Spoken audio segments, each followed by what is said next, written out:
Everybody, bringing you a video today on carpal tunnel relief. So carpal tunnel syndrome oftentimes stems from entrapment of a nerve, specifically the median nerve. Sometimes the ulnar nerve can be affected, or working with the ulnar nerve can actually help produce positive results, decrease pain as well. So I'm going to take you through a couple nerve glides today, and step by step. First, should say always get checked out with your healthcare professional. So get checked out with a doctor if you have their blessing to do some movement solution type of stuff.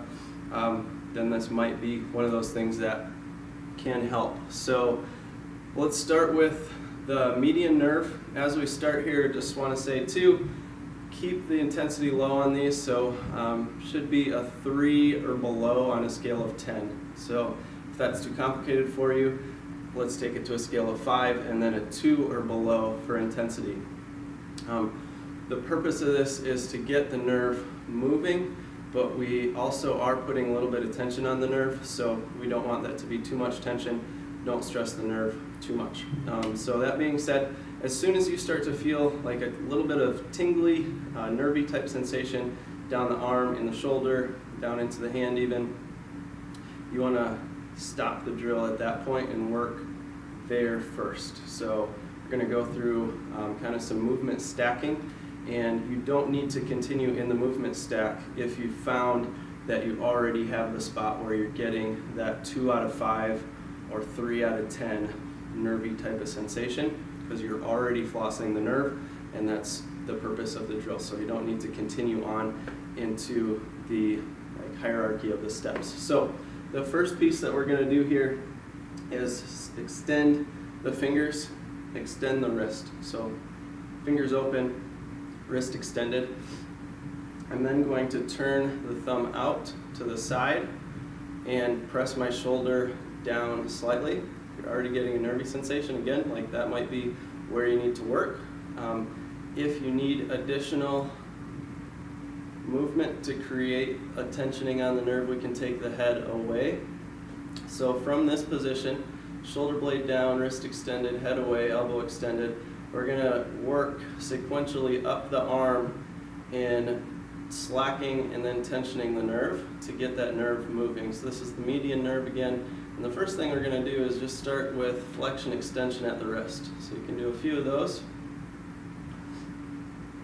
Might feel like ring finger, middle finger, where that median nerve ends, a little bit of a nervy sensation. That's the first one, wrist flexion extension. Then we're going to again keep the fingers open and start to bend and extend at the elbow. So you're basically chasing that nerve from its end down in the fingers up the arm. So a few reps there.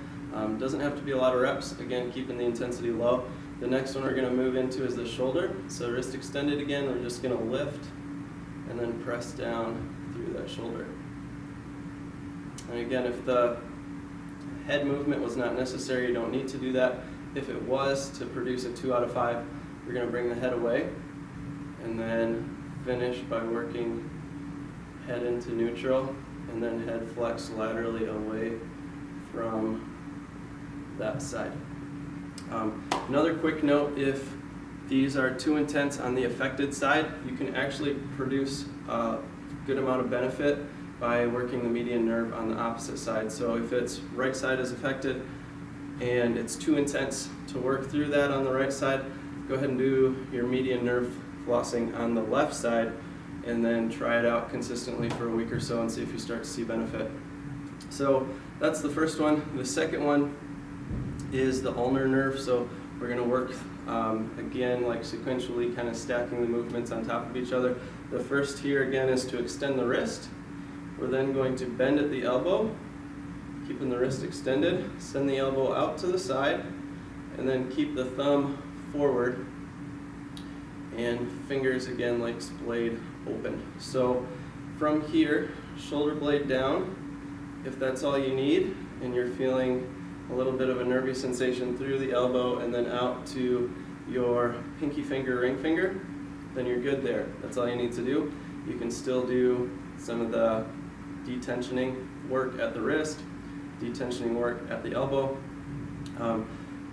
If you don't have the nervy sensation yet, it's not a 2 out of 5, then we'll take the head away, shoulder blade down, and then start here. So again, we'll go through wrist flexion extension.